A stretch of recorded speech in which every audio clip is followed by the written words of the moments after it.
দর্শক সবাইকে স্বাগত জানাচ্ছি ক্রিকেট ফ্রেন্ডজির লাইভে। আপনারা আমাদের হেডলাইনটা নিশ্চয়ই দেখতে পাচ্ছেন এই লাইভের, যে শ্রীলঙ্কার বৃষ্টির দোয়াটা আসলে কাজে লেগেছে।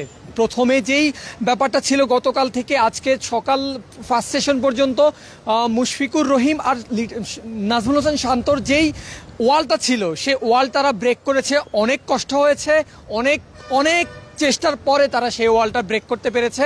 তবে সেই ওয়াল ব্রেকের পর তারা যে স্বস্তিটা পেয়েছিল, যে কোলাপসটা বাংলাদেশের তারা চেয়েছিল, সেই কোলাপসটা কিন্তু হয়নি।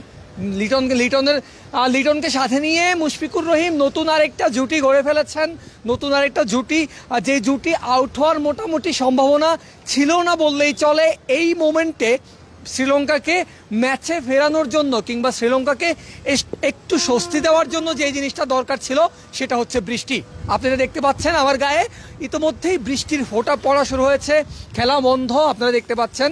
তবে খেলা বন্ধ হওয়ার আগে বাংলাদেশ, দ্বিতীয় সেশনটা শেষ হয়নি কিন্তু বাংলাদেশ 420 রানের যেই সংগ্রহ সেটা করে ফেলেছে। লিটন দাস তিনি 50 করে ফেলেছেন। 200-র পথে 159 রানে আছেন মুশফিকুর রহিম।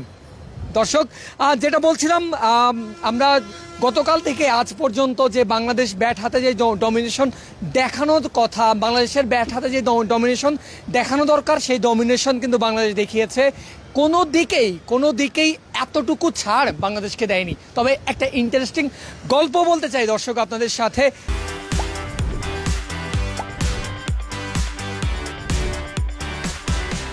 মুশফিকুর রহিম, আমরা কিন্তু একটা জিনিস জানি, মুশফিকের সবসময় আমরা দেখেছি যে কখনো কোনো ইনিংসের শেষ বল কিংবা সেশনের শেষ বলে মুশফিকের আউট হয়ে যাওয়ার একটা রেকর্ড কিন্তু আমরা দেখেছি।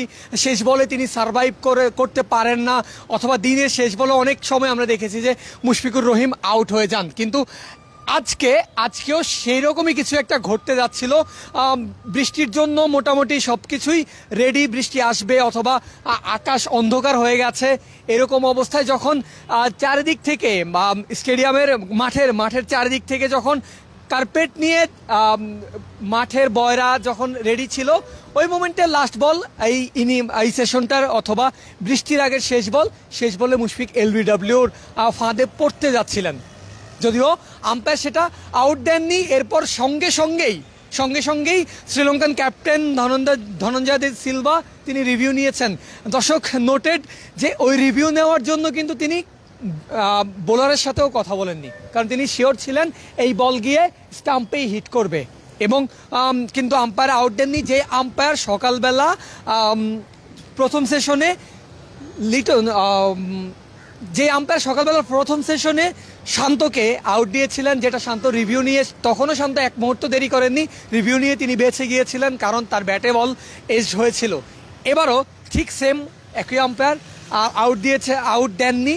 সঙ্গেই শ্রীলঙ্কার ক্যাপ্টেন রিভিউ নিয়েছেন, কিন্তু রিভিউতে দেখা যায় যে বল আউটসাইড অফে বল পিচ করলেও বল গিয়ে স্টাম্পে আঘাত করেছে, তবে সেটা লেগ স্টাম্পে গিয়ে আঘাত করেছে।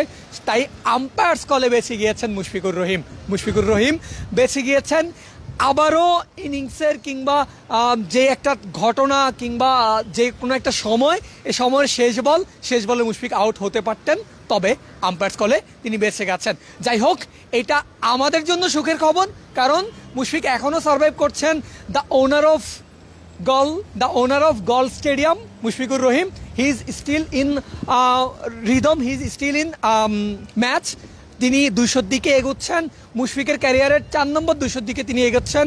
গলের এই মাঠে মুশফিক তার নিজের খেলার চতুর্থ ইনিংসে তিনি 4 নম্বর ডাবল সেঞ্চুরি, নিজের দ্বিতীয় ডাবল সেঞ্চুরির দিকে এগোচ্ছেন। 2 ম্যাচে তৃতীয় ম্যাচ তার 4 নম্বর ইনিংস, 4টে ইনিংসে 2টা ডাবল সেঞ্চুরি।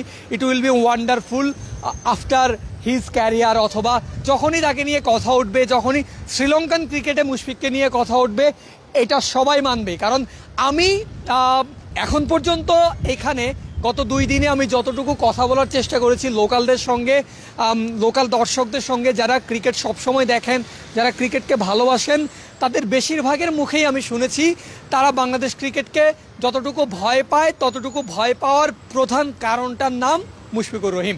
মুশফিকুর রহিমের যেই স্ট্যাট, মুশফিকুর রহিম যেভাবে শ্রীলঙ্কাকে সবসময় ভুগিয়েছেন বাংলাদেশের হয়ে, বাংলাদেশের জার্সি পরে নেমে শ্রীলঙ্কাকে তিনি যখনই নেমেছেন তখনই ভুগিয়েছেন, তার একটা সাক্ষী হতে যাচ্ছে আজকের গত 2 দিন ধরে তার আরও একটা দৃষ্টান্ত তিনি তৈরি করেছেন। আর এই কারণেই শ্রীলঙ্কানরা মুশফিকুর রহিমকে ভয় পায়, তথা শ্রীলঙ্কানরা বাংলাদেশ ক্রিকেটকে ভয় পায়।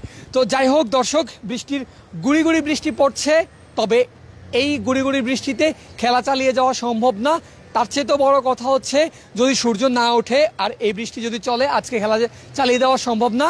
তবে বৃষ্টি যদি আরও একটু বাড়ে কিংবা একটু পানি জমার মতো যদি বৃষ্টি হয়, তাহলে আমি নিশ্চিত করে এখনই বলে দিতে পারি আজকে সারাদিনে আর খেলা হবে না। কারণ আমরা ইতিমধ্যেই আপনাদের জানিয়েছি গল ক্রিকেট স্টেডিয়ামের যেই ফ্যাসিলিটি, যেই পানি নিষ্কাশন ফ্যাসিলিটি, সেটা মোটেও আধুনিক নয়। তাদের বৃষ্টি থেকে বাঁচতে বা পানি থেকে বাঁচতে তাদের পুরো মাঠ ঢেকে দিতে হয়। তো সেই দিক বিবেচনায় আজকে যদি বৃষ্টিতে যদি একটু পানি জমার মতো হালকা বৃষ্টি হয় কিংবা 15-20 মিনিট আধা ঘন্টার মতো যদি বৃষ্টি হয়, তাহলে কিন্তু আজকে আর খেলা হচ্ছে না, এটা এখন থেকে বলে দেওয়া যায়। আজকে আর খেলা হবে না। আর আজকে যদি খেলা না হয়, তাহলে এখন পর্যন্ত বাংলাদেশের যে স্ট্যাটটা সেটা হচ্ছে বাংলাদেশের ইতোমধ্যে সংগ্রহ 420 রান হয়ে গেছে। আগামীকাল তারা যদি মাঠে নামে, যদি আজকে খেলা না হয় দর্শক, যদি আগামীকাল তারা যদি মাঠে নামে, তাহলে কতক্ষণ ব্যাটিং করবেন, মুশফিকের ডাবল সেঞ্চুরি পর্যন্ত অপেক্ষা করবেন কিনা নাজমুল শান্ত, সেটা সময় বলে দেবে। তবে এখন পর্যন্ত গল টেস্টের দ্বিতীয় দিনের এইটুকু সময় পর্যন্ত ম্যাচ বাংলাদেশের ফেভারে। আর বাংলাদেশের ফেভারে ম্যাচ থাকলে কতটা শান্তি লাগে সেটা আর আলাদা করে বলার কিছু নাই। তার উপর বাংলাদেশ শেষ কয়েক মাসে যে ধরনের পরিস্থিতি দিয়ে যাচ্ছে বাংলাদেশ ক্রিকেট টিম, শান্ত নিজে বলেছেন, মুশফিক নিজে বলেছেন যে তারা যতটা ক্যাপেবল তারা ততটা ডেলিভার করতে পারছেন না, রেজাল্ট তাদের পক্ষে আসছে না। এরকম ক্রিকেট যদি তারা খেলেন, এরকম ব্যাটিং যদি তারা উপহার দিতে পারেন, চমৎকার বোলিং যদি তারা উপহার দিতে পারেন, তাহলে গল টেস্টটা আশা করি ইনশাআল্লাহ গল টেস্টটা বাংলাদেশেরই হবে দিন শেষে, যদি ড্র না হয় কিংবা যদি খারাপ কিছু না হয় বোলিংয়ে কিংবা ব্যাটিংয়ে, এরপরে কোলাপস যদি না করে। আর একবার চিন্তা করেন, বাংলাদেশ যদি কমাস আগেই বাংলাদেশ জিম্বাবুয়ের সাথে টেস্ট হেরেছে, তারপর বাংলাদেশ সংযুক্ত আরব আমিরাতের সাথে বাংলাদেশ টি-20 সিরিজ হেরেছে, পাকিস্তানে বাংলাদেশ খুব বাজেভাবে ধরাশায়ী হয়েছে। সেখান থেকে যদি বাংলাদেশ শ্রীলঙ্কার মতো টিমের সাথে কামব্যাক দিতে পারে, যারা তাদের ঘরের মাঠে নিউজিল্যান্ডের মতো দলকে ধরাশায়ী করেছে, অস্ট্রেলিয়াকে তারা চোখে চোখ রাঙিয়ে কথা বলেছে, ধরাশায়ী করেছে, সেই দলের বিপক্ষে যদি তাদের ঘরের মাটিতে বাংলাদেশ এমন একটা জয় পায় অথবা এরকম খেলা উপহার দেয়, তাহলে the rise of Bangladesh cricket again বলা যায়। যেই ডাউনফলের মধ্য দিয়ে যাচ্ছে বাংলাদেশ ক্রিকেট, যেই সমালোচনার মধ্য দিয়ে বাংলাদেশ ক্রিকেট যাচ্ছে, সেটা থেকে বাংলাদেশ ক্রিকেট আবারও উপরের দিকে উঠে আসবে বলে আশা করি। আর সেই উঠে আসার পেছনে যে মানুষগুলো থাকবেন, তাদের মধ্যে অন্যতম থাকবেন দলের সবচেয়ে প্রবীণ ক্রিকেটার মুশফিকুর রহিম। দর্শক, বৃষ্টি বাড়ছে, আমি আর এই লাইভ লম্বা করতে চাচ্ছি না। ক্রিকেটের সব খবরাখবর আপনারা পাবেন ক্রিক ফ্রেন্সিতে। শুধু আপনাদের যেটা করতে হবে, আমাদের সঙ্গে থাকতে হবে, ক্রিক ফ্রেন্সির পর্দায় চোখ রাখতে হবে। আপাতত আমি পারভেজ হাসান সাইন আউট করছি। আল্লাহ হাফেজ।